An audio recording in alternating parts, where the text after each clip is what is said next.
Hello guys, welcome back to Muksha channel. Rishi వసుల love at first sight. కొద్దిగా మన channel చూస్తున్నట్టయితే please share and subscribe to Muksha channel. అలాగే ఒక చిన్న రిక్వెస్ట్ అండి, నేను డైలీ ఎపిసోడ్స్ పోస్ట్ చేస్తానన్నాను. సో ఇక్కడ నాకు కొంచెం వర్క్ ఉండడం వల్ల నేను డైలీ ఎపిసోడ్స్ పోస్ట్ చేయలేకపోతున్నాను. సో టైం ఉన్నప్పుడల్లా ఎపిసోడ్ అప్లోడ్ చేయడానికే ట్రై చేస్తాను. So hope you understand guys. So కొత్తగా మన ఛానల్ చూస్తున్నట్టయితే please do subscribe to Muksha channel. అలాగే బెల్ ఐకాన్ని కూడా యాక్టివేట్ చేసుకోండి. నేను వీడియో అప్లోడ్ చేయగానే మీకు నోటిఫికేషన్ అనేది వచ్చేస్తుంది. సో ఇంకా ఆలస్యం లేకుండా స్టోరీలోకి అయితే వెళ్ళిపోదాం. ఇంతలో వసు అలాగే మ్యాగీ ఇంటికి వస్తారు. రిషి టేబుల్ మీద అన్నీ సర్దుతూ ఉంటే, వసు స్మెల్ బయట దాకా వస్తుంది డాడీ, బాగా ఆకలిస్తుంది, అన్నం పెట్టవా అని వస్తుంది లోపలికి. మ్యాగీ నాకు కూడా అంకుల్ అని చెప్పి లోపలికి వచ్చి రిషిని చూస్తారు. రిషి వసుని చూసి తన చేతిలో ఉన్న గరిటని కింద పడేస్తారు. బసీర్ రిషిని చూస్తూ ఏడుస్తూ దగ్గరికి వెళ్తూ ఉంటే, చంద్రశేఖరం గారు ఎవరు రిషి అని చెప్పి బయటికి వస్తారు. రిషి ఎవరో అంకుల్ అని అంటారు. చంద్రశేఖరం గారు వసుని చూసి, హే వసు నువ్వేంటి ఇక్కడ, హలో మ్యాగీ అని అంటారు. Hello uncle.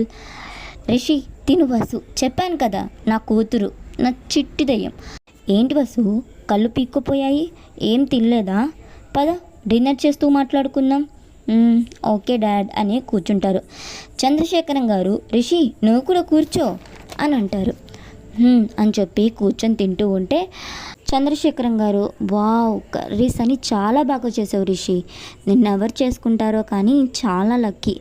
అవును రిషి అంటే గుర్తుకొచ్చింది, నువ్వు లవ్ చేసిన అబ్బాయి పేరు కూడా రిషియే కదా వసు. వసు రిషిని చూస్తూ అని అంటుంది. నాకు తనని ఎప్పుడు చూపిస్తావు, అట్లీస్ట్ ఫోటో అయినా చూపించవచ్చు కదా అని అంటారు. అది తను డాడ్ అని చెప్పబోతూ ఉంటే రిషి పైకి లెగుస్తాడు. ఏమైంది రిషి, ఆకలి చచ్చిపోయింది. ఏంటి, అదే ఆకలిగా అనిపించట్లేదు అని హ్యాండ్ వాష్ చేసేసుకొని బయటికి వెళ్ళిపోతాడు. వసు కంట్లో ఫుల్గా నీళ్ళు నిండిపోయి ఉంటాయి. ఇంకా తల దించేసుకొని తింటూ ఉంటే మ్యాగీ వసు కంట్రోల్ అని చెప్పి హ్యాండ్ మీద ట్యాప్ చేస్తూ ఉంటుంది. చంద్రశేఖరం గారు రిషి వసుని ఇద్దరిని గమనిస్తూ ఉంటారు. వసు తినకుండా బయటికి వచ్చేస్తుంది. ఇంకా రిషిని చూస్తూ, రిషి సార్ అని చెప్పి వెళ్ళి వెనక నుంచి హక్ చేసుకొని, నేను మిమ్మల్ని ఎంత మిస్ అయ్యానో తెలుసా, మీకోసం ఎంత వెతికానో తెలుసా, నాకు ఇప్పుడు చాలా హ్యాపీగా ఉంది అని అంటుంది. రిషి వసు చేతిని దూరంగా జరిపి, ఎవరు మేడం మీరు, మిమ్మల్ని నేను ఎప్పుడు చూడలేదే, మీకు నాకు సంబంధం ఏంటి అని అంటాడు. ఏంటి సార్ అలా మాట్లాడుతున్నారు, అసలు ఆ రోజు ఏం జరిగిందంటే, చెప్పొద్దు మేడం, నేనేం వినాలనుకోవడం లేదు, మీతో మాట్లాడడం నాకు అస్సలు ఇష్టం లేదు, దయచేసి నాకు దూరంగా ఉండండి ప్లీజ్ అని చెప్పి వెళ్ళిపోతూ, ఒక చిన్న రిక్వెస్ట్, మీ డాడ్కి నేను రిషి అని చెప్పొద్దు, ఆయన బాధపడతారు, నా కోసం ఇదొక్క హెల్ప్ చేయండి అని చెప్పేసి లోపలికి వెళ్ళిపోతాడు. వసు ఏడుస్తూ, ఐఎమ్ రియలీ సారీ సార్, మీరు నా మీద ఎంత కోపం చూపించినా నేను ఫీల్ అవ్వను, మీరెంత బాధపడ్డారో నాకు అర్థమవుతుంది సార్ అని అనుకుంటుంది. మ్యాగీ, అంకుల్ మీకు నేను రిషి ఫోటో పెట్టాను కదా, మీకు రిషి తెలీదు అంటున్నారేంటి అని అంటుంది. మెల్లగా, నాకు తెలుసా అంటే ఇక్కడి నుంచి రిషి వెళ్ళిపోతాడు, వాళ్ళిద్దరి మధ్య ఇంకా దూరం పెరిగిపోతుంది అని అంటారు. అవును, అసలు ఏమైంది, రిషి వసుని చూస్తే ఎందుకు అంత కోప్పడుతున్నారు, తనకి దూరంగా ఎందుకు వచ్చేసారు అని అడుగుతారు. అలాగే రిషికి అలాగే లావణ్య ఆంటీకి జరిగిన ఛాలెంజ్ గురించి, అలాగే లావణ్య వసుని ఎలా బ్లాక్మెయిల్ చేసిందో ఎమోషనల్గా దాని గురించి కూడా చెప్తుంది. ఇంకా చంద్రశేఖరం గారు, ఆ అమ్మ లంకిని ఎంత పెద్ద ప్లాన్ వేసావు, చెప్తాను ఈ పని, లంకినీనా, పేరు చాలా బాగుంది అంకుల్ అని అంటుంది. చంద్రశేఖరం గారు, అలాంటి పనులు చేసే వాళ్ళకి అలాంటి పేర్లే పెట్టాలమ్మా, సరే ఇప్పటి నుంచి మన మెయిన్ ఎయిమ్ రిషి వస్తుందని కలపడం, ఏమంటాం, మీ ఇష్టం అంకుల్, నేనైతే రెడీ అని అంటుంది. ఇంక వసు లోపలికి వస్తుంటే చంద్రశేఖరం గారు, వసు రిషి ఏం తినలేదు, కొంచెం పాలన్న తాగుతాడేమో, ఇవ్వవా ప్లీజ్ అని అంటారు. ఓకే డాడ్ అని కిచెన్లోకి వెళ్ళి పాలు వేడి చేసి రిషి డోర్ నాక్ చేస్తుంది. రిషి డోర్ తీసి వసుని చూసి, ఏంటి అని అంటాడు కొంచెం గట్టిగా. పాలు సార్ మీరేం తినలేదు కదా, ఈ పాలన తాగండి అని ఇస్తుంటే నాకొద్దు అని అంటాడు. చంద్రశేఖరం గారు, తాగు రిషి, లేకపోతే నిద్ర పట్టదు, నువ్వు అసలే ఆకలికి ఉండలేవు, తాగు అని అంటారు. రిషి వసు దగ్గరున్న గ్లాస్ తీసేసుకొని ఓకే గురుజీ అని చెప్పి వసు మొహం మీదే గట్టిగా డోర్ వేస్తాడు. వసు ఏం మాట్లాడకుండా ఇంకా తన రూమ్లోకి వెళ్ళి రిషి చెప్పిన మాటలకి బాధపడుతూ ఉంటుంది. మార్నింగ్ రిషి పేపర్ చదివి ఫ్రెష్ అవుదామని పైకి వస్తూ ఉంటే వసు రెడీ అయ్యి కిందకు వస్తూ ఉంటుంది. ఇద్దరు చూసుకోకుండా డాష్ ఇచ్చేసుకుంటారు. వసు పడబోతూ ఉంటే రిషి పట్టుకుంటాడు. ఇద్దరు అలాగే కొంచెంసేపు చూసుకుంటూ ఉండిపోతారు. మ్యాగీ వాళ్ళిద్దరిని చూసి నవ్వుకుంటూ ఉంటుంది గోడ చాటు నించొని. రిషి బస్సుని వదిలి సారీ అని చెప్పేసి లోపలికి వెళ్తాడు. బస్సు నవ్వుకుంటూ కిందకి వెళ్తుంది. కొంచెంసేపు తర్వాత చంద్రశేఖరం గారు, బస్సు, రిషి ముగ్గురు ఆఫీస్కి వెళ్తారు. రిషి తన క్యాబిన్లోకి వెళ్తాడు. రూమ్లో టేబుల్ మీద రోజ్ ఫ్లవర్స్ చూసి కోపంగా రమ్య రమ్య అని చెప్పి పిలుస్తాడు. రమ్య, హా సార్ చెప్పండి. ఇవి ఇక్కడ ఎవరు పెట్టారు? ప్యూన్ డైలీ ఫ్లవర్స్ పెడతారు కదా సార్, ఇక్కడ పెట్టద్దు, నా రూమ్లో ఆ ఫ్లవర్ అస్సలు పెట్టద్దు అని అంటాడు. Okay sir. సార్, చంద్రశేఖరం గారు మిమ్మల్ని పిలుస్తున్నారు. వస్తున్నాను అని చెప్పి ఆ ఫ్లవర్స్ అన్నీ డస్ట్బిన్లో పడేసి బయటికి వెళ్తాడు. చంద్రశేఖరం గారు, రిషి నీ టీం మెంబర్స్ వసు, రమ్య, గౌరీ, అజయ్, వీళ్ళు నీ టీం మెంబర్స్. ఇదిగో ప్రాజెక్ట్ డీటెయిల్స్, అలాగే ఈ ఫస్ట్ ప్రాజెక్ట్ టేకప్ చేస్తున్నందుకు కంగ్రాచులేషన్స్ అని స్వీట్ని రిషి అలాగే వసుకి తినిపిస్తారు. రిషి హ్యాపీగా తింటూ ఇప్పుడు తిను కూడా నా టీమా అని అనుకుంటాడు. సరే, ఒక సెల్ఫీ తీసుకుందామా అని అంటారు చంద్రశేఖరం గారు. అందరూ ఓకే సార్ అని చెప్పి అంటారు. ఇంకా పిఏకి ఫోన్ ఇచ్చి మా అందరికి ఒక గ్రూప్ ఫోటో తీ అని చెప్పి ఇస్తారు. పిఏ ఓకే సార్ అని తీసుకుంటారు. వసు రిషిని పక్క పక్కనే నించోపెడతాడు చంద్రశేఖరం గారు. రిషికి వసు హ్యాండ్ అలాగే షోల్డర్ తగులుతూ ఉంటే రిషి పక్కనే ఉన్న రమ్యని వసు పక్కన నించోపెడతాడు. రిషి అలాగా తనకి దూరంగా జరగడంతో వసుకి నవ్వు రాకపోయినా నవ్వుతూ ఫోటోకి పోజ్ ఇస్తుంది. రిషి వసుని అవాయిడ్ చేయడం చూసి బాధపడుతూ సరే మీరు వెళ్ళి వర్క్ చేసుకోండి అంటారు చంద్రశేఖరం గారు. రిషి ఓకే సార్ అని చెప్పి క్యాబిన్లోకి వెళ్ళిపోతాడు. వసు కూడా తన క్యాబిన్లోకి వచ్చి తన ముందే ఉన్న జూనియర్ ఇంటీరియర్ డిజైనర్ చైర్లో కూర్చోవడం చూసి, అంటే తినేనా junior designer? Vasu file check చేసి రిషి దగ్గరికి వెళ్ళి సార్ ఇదిగోండి సార్ ఫైల్ అని అంటూ ఇస్తూ ఉంటే రిషి రమ్య రమ్య అని చెప్పి పిలుస్తాడు. రమ్య, హా సార్ చెప్పండి. తన దగ్గర ఉన్న ఫైల్స్ తీసుకొని అక్కడ పెట్టు, అలాగే నువ్వు కూడా ఇక్కడే కూర్చో, నాకేమైనా డౌట్స్ ఉంటే నేను అడుగుతాను అని అంటాడు. రమ్య, అసిస్టెంట్ క్యాబిన్లో కూర్చుంటే సార్ కనిపించట్లేదు అనుకున్నా, కానీ ఇప్పుడు సార్ నన్నే ఇక్కడ కూర్చోమంటున్నారు అని చెప్పి నవ్వుకుంటూ థ్యాంక్ యూ దేవుడా, నీ మొక్కి ఎలాగన్నా తీర్చేసుకుంటాను, ఓకే సార్ అని చెప్పి బస్సు పక్కనే కూర్చొని తన వర్క్ చేసుకుంటూ ఉంటుంది. కొంచెంసేపు తర్వాత ఎంప్లాయీస్ అందరూ కూర్చొని లంచ్ చేస్తూ ఉంటారు. రిషి వసుని చూసి మీరు తినండి, నేను నా క్యాబిన్లో తింటాను అని చెప్పేసి వెళ్ళిపోతాడు. రమ్య రిషి దగ్గరికి వెళ్ళి సార్ నేను మీ కంపెనీ ఇవ్వచ్చా? షూర్, కూర్చో రమ్య అని చెప్పి ఇద్దరు మాట్లాడుకుంటూ నవ్వుకుంటూ లంచ్ చేస్తూ ఉంటారు. వసు రిషిని చూసి బాధపడుతూ కొంచెం తినేసి లెగిచి వెళ్ళిపోతుంది. ఇంతలో చంద్రశేఖరం గారు, రిషి రేపు ఒకసారి వెళ్ళి కన్స్ట్రక్షన్ సైట్ చూసి క్లయింట్ని మీట్ అయ్యి వాళ్ళకి ఎలాంటి ఇంటీరియర్ డిజైన్ కావాలో కనుక్కొని రండి అని అంటారు. రిషి ఓకే సార్ నేను వెళ్తాను అని అంటారు. చంద్రశేఖరం గారు నువ్వు ఒక్కడివే కాదు, రమ్య అలాగే వసుని కూడా తీసుకొని వెళ్ళు అని అంటాడు.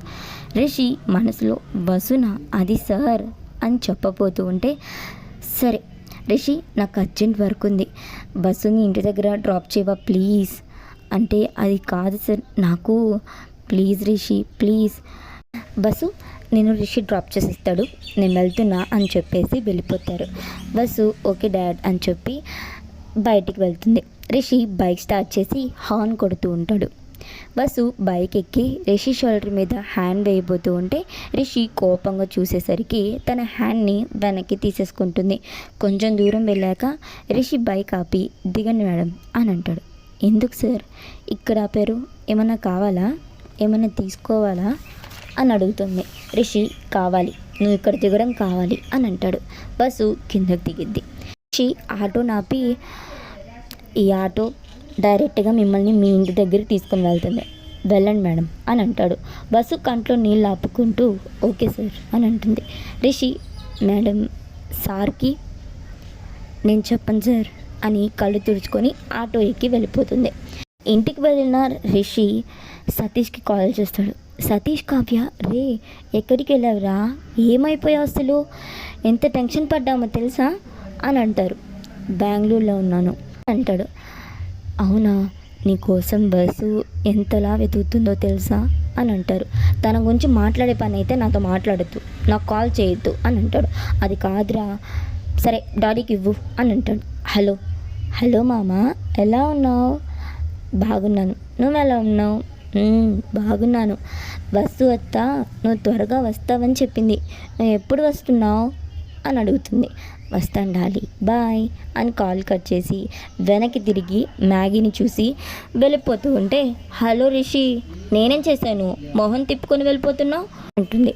రిషి సరే పద మ్యాగీ నూడిల్స్ డిన్నర్ చేద్దాం, ఆకలి వస్తుందని చెప్పి ఇద్దరు కిందకి వెళ్తారు. బస్సు తను ఉంటే రిషి తినని ఫుడ్ తీసుకొని తన రూమ్లోకి వెళ్ళిపోతుంది.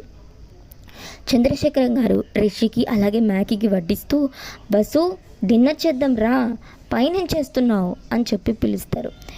బస్సు బయటికి వచ్చి ఇక్కడే తింటాను డాడ్. ఎందుకు బస్సు, కళ్ళేంటి ఎర్రగా ఉన్నాయి, ఏడ్చావా అని అడుగుతారు. అదేం కాదు డాడ్, కొంచెం హెడేక్గా ఉంది అంతే అని అంటుంది. సరే తినేసి టాబ్లెట్ వేసుకొని పడుకో. ఓకే డాడ్ అని చెప్పి లోపలికి వెళ్ళిపోతుంది. రిషి తినేసి పడుకోవడానికి వెళ్ళిపోతాడు. ఇంకా మార్నింగే రమ్య రెడీ అయ్యి బస్సు దగ్గరికి వస్తుంది. ఇంకా బస్సు ఏంటి రమ్య, పద వెళ్దాం, రిషి సార్ మన కోసం వెయిట్ చేస్తూ ఉంటారు, సైట్ దగ్గరికి వెళ్ళాలి కదా అని అంటుంది. ఇంతలో రిషి కిందికి రావడం చూసి మీరు ఇక్కడే ఉంటారా సార్ అని అడుగుతుంది. రిషి టాపిక్ డైవర్ట్ చేస్తూ సరే పద వెళ్దాం అని అంటాడు. రమ్య అలాగే వసు బయటికి వెళ్తారు. రిషి బైక్ స్టార్ట్ చేస్తాడు. వసు ఎక్కబోతూ ఉంటే రమ్య నువ్వు ఎక్కు అని అంటాడు రిషి. రమ్య హ్యాపీగా ఓకే సార్ అని చెప్పి వెళ్ళెక్కుతుంది. ఇంకా తర్వాత బస్సు కూడా ఎక్కడంతో ముగ్గురు కన్స్ట్రక్షన్ సైట్ దగ్గరికి వెళ్తారు. ఇంకా ముగ్గురు హౌస్ మొత్తం చూసి ఇంకా క్లయింట్ సరే సార్ మీకు 2 డేస్లో కొన్ని శాంపుల్ స్కెచెస్ అయితే పంపిస్తాను, దానిలో మీకు ఏది నచ్చితే వాటిని ఫైనల్ చేసుకోండి అని అంటారు. క్లయింట్ ఓకే సార్ అని అంటారు. ఇంకా రిషి వాళ్ళు రిటర్న్ అవుతూ ఉంటే రమ్య సార్ సార్ సార్ ఇక్కడ ఆపండి. ఎందుకు రమ్య, నాకు తలనొప్పిగా ఉంది సార్, కాఫీ తాగుదామా అని అడుగుతుంది. ఓకే అని చెప్పి ముగ్గురు కింద దిగుతారు. రమ్య థ్యాంక్ యూ సార్ అని చెప్పి అన్న 3 కాఫీ. రమ్య సార్ కాఫీ తాగరు అని అంటుంది బస్సు. నేను తాగుతాను అని చెప్పి కోపంగా అంటాడు రిషి. రమ్య అన్న నువ్వు ఇవ్వు అని అంటుంది. ఇంకా రిషి తీసుకుంటూ దాని మీద కోపంతో తాగుతానన్నాను, ఇది ఎలా ఉంటుందో ఏంటో, రే రిషి తప్పదు, కళ్ళు మూసుకొని తాగి అని చెప్పి తాగేస్తాడు. రమ్య సార్ సార్ సార్ నోరు కాలుతుంది. రిషి పర్లేదు, ఇదేంటి ఇలాగుంది, సరే వెళ్దామా అని అంటాడు. రమ్య ఓకే సార్ అని చెప్పి ముగ్గురు ఆఫీస్కి వెళ్తారు. రిషి తన క్యాబిన్లో కూర్చొని వాళ్ళ టీం మెంబర్స్ని లోపలికి రమ్మంటాడు. అందరూ లోపలికి రాగానే హౌస్ ప్లాన్ని ఎక్స్ప్లెయిన్ చేసి నాకు కొన్ని శాంపుల్ స్కెచెస్ కావాలి, ఈవినింగ్ లోపు రెడీ చేయగలుగుతారా అని అంటారు. అందరూ ఓకే సార్ అని అంటారు.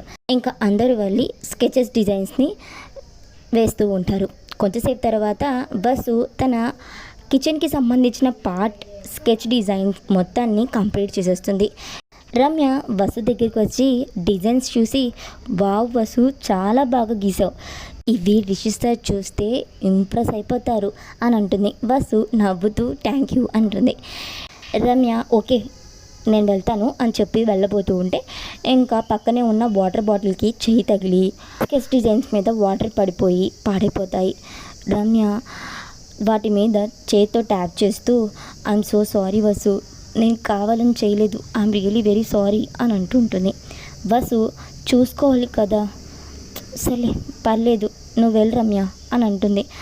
Ramya I'm really very sorry Vasu, నేను కావాలని చేయలేదు అని అంటూ సారీ చెప్తూ ఉంటుంది. ఇంతలో రిషి అందరినీ క్యాబిన్లోకి రమ్మంటాడు. ఇంకా అందరూ వాళ్ళ స్కెచెస్ తీసుకొని లోపలికి వెళ్తారు. రిషి అందరి స్కెచెస్ని చెక్ చేస్తూ బాగానే చేశారు. అవును, కిచెన్కి సంబంధించిన పార్ట్ ఇవ్వలేదేంటి, ఎవరు డిజైన్ చేస్తున్నారు అని అంటాడు. Gauri, Vasu sir. Rishi, sketch design ఎక్కడ మేడం? అది సార్ అని రమ్య చెప్పబోతూ ఉంటే, అది రెడీ అయింది సార్ అని అంటుంది వసు. సరే తీసుకురండి. అది హ్యాండ్ తగిలి వాటర్ స్కెచ్ మీద పడి పాడైపోయింది సార్ అని అంటుంది. రిషి, వాట్? అన్న వాటర్ బాటిల్ని టేబుల్ మీద పెట్టుకొని వర్క్ చేసుకుంటారా? అసలు మీకు వర్క్లో కొంచెమన్నా సిన్సియారిటీ ఉందా? ఇంత కేర్లెస్నెస్సా? ఇంత ఇర్రెస్పాన్సిబుల్గా వర్క్ చేసేవాళ్ళు నా టీంలో ఉండాల్సిన అవసరం లేదు మేడం అని అంటాడు గట్టిగా. బస్సు, అది సార్ అని చెప్పబోతుంటే రిషి, స్టాప్ ఇట్ వస్తారా, రేపు మార్నింగ్ కల్లా నాకు స్కెచ్ డిజైన్ సబ్మిట్ చేయకపోతే నా టీంలో మీరు ఉండరు, అండర్స్టాండ్? బస్సు అని చెప్పి తలూపుతూ ఉంటుంది. ఇక్కడితో స్టోరీ అయిపోయింది గాయ్స్. సో రిషి అయితే పాపం బస్సుని చాలా కోప్పడుతున్నారు కదా. అలాగే బస్సు రిషి టీంలోనే ఉంటుందా లేకపోతే వేరే టీంలోకి వెళ్తుందా? సో నెక్స్ట్ ఎపిసోడ్లో అయితే చూద్దాం. ఇక్కడితో స్టోరీ అయిపోయింది గాయ్స్. కొత్త మన ఛానల్ చూస్తున్నట్టయితే please share and subscribe to Muksha channel. అలాగే మన సిరీస్ ఎలా ఉన్నాయో కామెంట్ చేయడం మాత్రం మర్చిపోవద్దు. Please do subscribe.